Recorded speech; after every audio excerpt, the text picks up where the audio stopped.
All right, this is the 1999 Corvette driver's seat, and the seat got stuck all the way in the rear position and it wouldn't work anymore. What happened was one of the wires got split, so I spliced it together, but I couldn't find online how this thing goes together or how to take it apart. And just like every other car that you see the videos for, you got this piece in there and it turns and makes it go, so you got that shaft. But then also, see these two bolts there?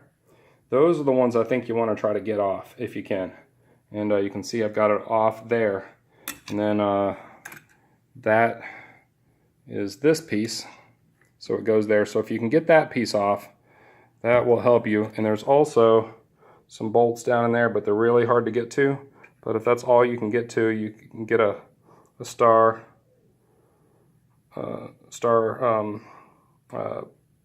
wrench in there and get it out. But and then there's some stars down there. But I think if you had an angled star, the best thing is to just unscrew those and pop the piece out, and then you can pull it. Then you can stick the drill in there and use the drill to move them forward. And then but I'd suggest before you pull them out, make sure everything's lined up really well so that you don't have to take it back and forth like I have to get both rails aligned so that they go back into the original holes so I can put it back together. So yeah, get it the way you want it before you pull it out.